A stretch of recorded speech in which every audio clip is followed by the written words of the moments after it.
আসসালামু আলাইকুম। কেমন আছেন সবাই? আশা করি আল্লাহর রহমতে যে যেখানেই আছেন সবাই খুবই ভালো আছেন। আবারও হাজির হয়ে গেলাম নতুন একটি রেসিপি নিয়ে। আজকে তৈরি করে দেখাবো ঝাল ঝাল নাগা ড্রাম বা Naga domestic. Chicken leg piece দিয়ে তৈরি করেছি, আশা করি বাচ্চা থেকে বড় সবাই অনেক বেশি পছন্দ করবে। আর এই নাগা ড্রামটা যে কত বেশি মজার, বাসায় তৈরি না করলে তো বুঝতেই পারবেন না। চলুন তাহলে দেখে নেই এর প্রস্তুত প্রণালী। নাগা ড্রামটা তৈরি করার জন্য এখানে আমি 4 টুকরো লেগ পিস নিয়েছি। আর লেগ পিসগুলো দেখতেই পাচ্ছেন বেশ বড় বড় সাইজেরই কিন্তু আমি ব্যবহার করেছি। এখন এই লেগ পিসটাকে হালকা করে একটু সেদ্ধ করে নিব, তাই চুলায় আগে থেকে পর্যাপ্ত পরিমাণ পানি গরম করতে বসিয়ে দিয়েছি। এই পানির মধ্যে দিয়ে দিচ্ছি প্রথমে 1 চামচ পরিমাণ আদা রসুন বাটা, তার সঙ্গে 1 চামচ পরিমাণ লবণ। খুব ভালোভাবে নেড়ে চেড়ে মিশিয়ে যখন পানিটা ভালোভাবে ফুটে উঠতে শুরু করবে, সেই পর্যায়ে এখানে আমি নাগা ড্রামের যে চিকেনগুলো সেটা দিয়ে দিচ্ছি। একটা সাইড একটু চিড়ে দিচ্ছি, এতে করে রগের মধ্যে যে রক্তগুলো থাকে সেটা কিন্তু খুব সহজে বের হয়ে আসবে এবং ভেতর পর্যন্ত মশলাটা ঢুকে যাবে। আপনারা কিন্তু এই চিকেন সেদ্ধ করে রাখা পানিটা দিয়েও কিন্তু স্যুপ তৈরি করে নিতে পারবেন। নেড়ে চেড়ে ঢাকনাটা দিয়ে আমি জাস্ট 5 থেকে 6 মিনিটের মতো বয়েল করে নিব। এর ফাঁকে আমি যাবতীয় মশলাটা একটু রেডি করে নিচ্ছি। প্রথমে এখানে একটা বাটির মধ্যে নিয়ে নিচ্ছি 1/2 চামচ পরিমাণ রসুন বাটা, 1/2 চামচ পরিমাণ আদা বাটা, নিয়ে নিচ্ছি এখানে 1/2 চামচ পরিমাণ লবণ, 1 চামচ পরিমাণ নিয়ে নিচ্ছি শুকনা মরিচের গুঁড়া, 1/2 চামচ পরিমাণ নিয়ে নিচ্ছি ভাজা জিরার গুঁড়া, 1/2 চামচ পরিমাণ নিয়ে নিচ্ছি গরম মশলার গুঁড়া, তার সঙ্গে নিয়ে নিচ্ছি এখানে 1/2 টেবিল চামচের মতো সয়া সস, 1 কুচি লেবুর রস। লেবুর রসটাও এখানে 1/2 টেবিল চামচের মতোই কিন্তু হবে। নিয়ে নিচ্ছি এখানে 1/4 চা চামচ পরিমাণ কালো গোলমরিচের গুঁড়া। চিকেনটা আসলে কতটুকু পরিমাণ আপনারা বানাবেন সেই অনুপাতে মশলাটা কিন্তু কম বেশি করে অ্যাডজাস্ট করবেন। খুব ভালোভাবে মিশিয়ে নিয়েছি। এদিক থেকে কিন্তু আমার চিকেনটাও সেদ্ধ হয়ে গিয়েছে। চিকেনটাকে কিন্তু আমি 100% সেদ্ধ করব না, জাস্ট 50 থেকে 60% পর্যন্ত সেদ্ধ করলে হয়ে যাবে। দেখতেই পাচ্ছেন এর মধ্যে থাকা এক্সট্রা রক্তগুলো কিন্তু বের হয়ে এসেছে।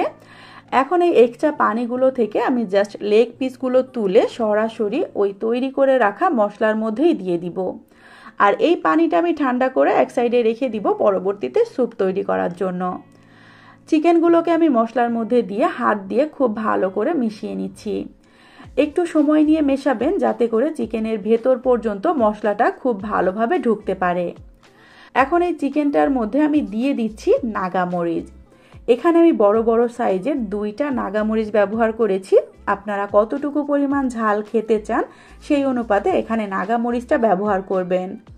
নাগামরিচের কিন্তু নিজস্ব একটা ফ্লেভার বা ঝাল দুইটাই রয়েছে।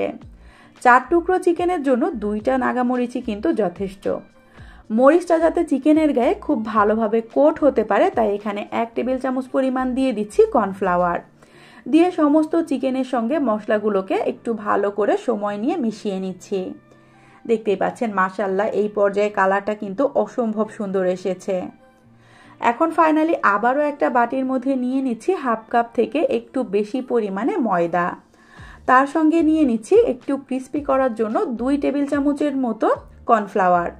কর্নফ্লাওয়ারটা হাতের কাছে না থাকলে চাউলের গুঁড়াটাও ব্যবহার করা যাবে। নিয়ে নিচ্ছি এখানে 1/4 কাপ পরিমাণ টোস্ট বিস্কুটের গুঁড়া।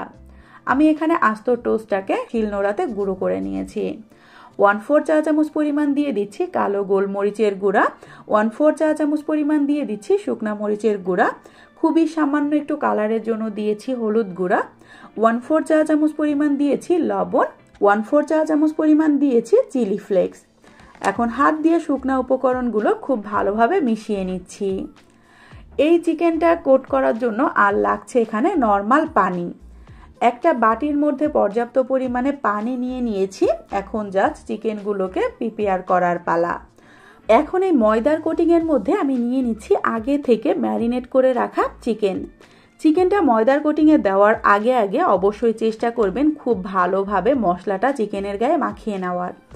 ময়দার সঙ্গে কিছুক্ষণ ভালোভাবে চেপে চেপে কোট করে তারপর নর্মাল পানির মধ্যে একবার কয়েক সেকেন্ডের জন্য ভিজিয়ে রেখে আবারও কিন্তু ময়দার সঙ্গে খুব ভালো করে কোট করে নিতে হবে। আমি এখানে লেয়ারটাকে খুব বেশি মোটা করব না, এই জন্য ডাবল কোটিং করে নিয়েছি। আপনারা চাইলে 2-3 বারেও কিন্তু কোট করে নিতে পারেন। সম্পূর্ণ চিকেনটা একইভাবে রেডি করে নিয়ে এখন ফ্রাই করে নেব। চুলায় আগে থেকে পর্যাপ্ত পরিমাণ তেল গরম করতে বসিয়ে দিয়েছিলাম। এখন গরম তেলের মধ্যে একটু দূরত্ব রেখে রেখে চিকেনগুলো ছেড়ে দিচ্ছি। চিকেনগুলো যেহেতু আগে থেকে একটু বয়েল করে নেওয়া, এটা কিন্তু ফ্রাই হতে খুব বেশি সময় লাগবে না। যখন একটা সাইডে সুন্দর একটা কালার চলে আসবে সেই পর্যায়ে উল্টে দিচ্ছি। এভাবে উল্টে পাল্টে চিকেনগুলোকে আমি গোল্ডেন ব্রাউন কালার করে ভেজে নিব। আমি মোটামুটি আবারও চিকেনটাকে কিন্তু 7 থেকে 8 মিনিটের মতো ফ্রাই করে নিয়েছি। যখন দুইটা সাইডে খুব সুন্দর একটা কালার চলে আসবে এবং চিকেনটা বেশ ক্রিস্পি হয়ে যাবে, সেই পর্যায়ে তেল ছেঁকে চিকেনগুলোকে আমি তুলে নিচ্ছি। এখন এই চিকেনটা পরিবেশন করার জন্য এখানে একটা স্পাইসি সস তৈরি করব। ছোট্ট একটা সসের বাটির মধ্যে আমি এখানে নিয়ে নিচ্ছি পরিমাণ মতো কিছু টমেটো কেচাপ বা টমেটো সস। তার সঙ্গে এখানে নিয়ে নিচ্ছি আমি হাফ টেবিল চামচ পরিমাণ সয়া সস। খুবই সামান্য একটু দিয়ে দিচ্ছি এখানে শুকনা মরিচের গুঁড়া। দিয়ে দিচ্ছি এখানে চিমটি পরিমাণে একটু লবণ এবং 1/4 চা চামচের মতো চিনি। আর যেহেতু চিকেনটা তৈরি করেছি নাগা ড্রাম, এই জন্য সসটাও তৈরি করছে একটু স্পাইসি করে, যাতে করে খেতে বেশ ভালো লাগে। খুব ভালোভাবে নেড়ে চেড়ে মিক্স করে নিলেই কিন্তু মজাদার এই সসটা একেবারেই রেডি। এখন জাস্ট গরম গরম চিকেনের সঙ্গে সসটা পরিবেশন করার পালা। আর এটা খেতে যে কতটা বেশি ফ্লেভারফুল বা টেস্টি হয়েছে, বাসায় একবার তৈরি না করলে কিন্তু কখনোই বুঝতে পারবেন না।